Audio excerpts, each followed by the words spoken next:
Channel 7 Action News starts right now. Will a new international bridge cost you millions of dollars in tax money? Tonight, Action News sorts out the facts from fiction. Plus, the battle over a new bridge to Canada. You've seen the commercials and heard the rhetoric, but who's behind the growing debate? The issue is pitting some of the most powerful people in the state against each other. Action News reporter Tom Wade is standing by live at the Ambassador Bridge in southwest Detroit to try to help us sort out the fact from the fiction. Plenty of both, Tom. Plenty of both, definitely. Stephen and Diana, well, if you're a trucker and you want to go to Canada from Detroit, you have one option right now. It's the Ambassador Bridge. But as you know, a huge battle is underway to change that. Right now, it's the bridge to nowhere, the partially built second span of the Ambassador Bridge. The section of concrete now becoming a symbol of a battle playing out in TV commercials. Stop the government bridge. In the media. We have a bridge to build. We're halfway done. And in Lansing. This new bridge will create jobs, strengthen our economy. The face of the anti-bridge camp is Matthew Maroon, the son of billionaire Matty Manuel Maroon. You can't build a multi-billion-dollar government bridge without spending taxpayer money. The Maroon family owns the 81-year-old Ambassador Bridge, which is the busiest international span in North America. The Maroons say a new span does not make sense because fewer cars and trucks are crossing their bridge. Traffic today is basically half of what it was 10 years ago. As a matter of fact, our April numbers for truck and car traffic compared to last year, trucks are down 8% this April compared to last year. The Maroons are unleashing their financial war chest to protect their bridge from more competition, launching this anti-bridge campaign. $100 million a year. That's what the government bridge the bureaucrats and politicians want to build. In the most recent anti-bridge ad, the Maroons are trying to brand the project a government bridge that will cost the taxpayers millions. There's a lot of talk in those commercials about the cost to the taxpayer.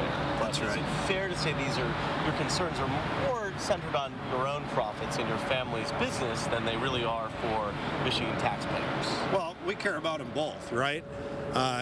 We live here, we work here, we do business here. We don't take government money. The Maroons claim the hundreds of millions of dollars in cost to taxpayers will come from declining traffic volume and in turn a drop in toll revenue. But experts say in 30 years, car traffic will increase 128% and truck traffic will jump 70%. Sandy Barua of the Detroit Regional Chamber of Commerce says those numbers make the case for a new span.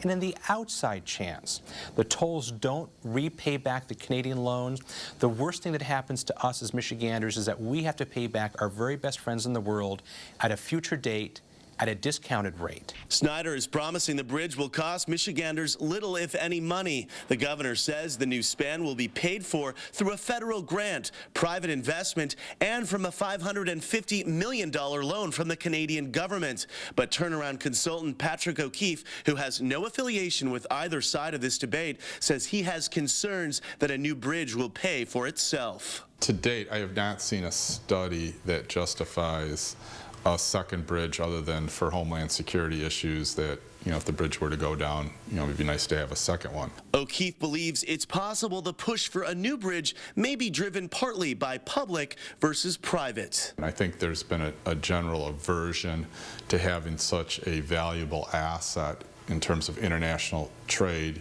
in the hands of a private owner.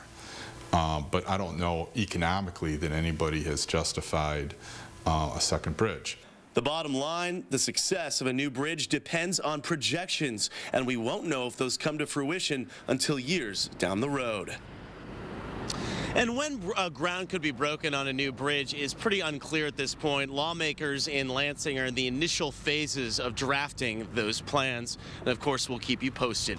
Reporting live just outside the Ambassador Bridge, I'm Tom Waite, Channel 7 Action News. Diana, back to you. Tom, any news from the Canadian government on whether Maroon can actually finish his second bridge? Well, at this point, they are blocking that second span from being completed, and Canada has been saying from the beginning of this debate that they want the second bridge because it makes more sense for them because it would plug directly into their highway system, whereas right now the Ambassador Bridge kind of spits out into surface streets on the other side, and they say environmentally that just doesn't make sense for them. All right, thank you, Tom.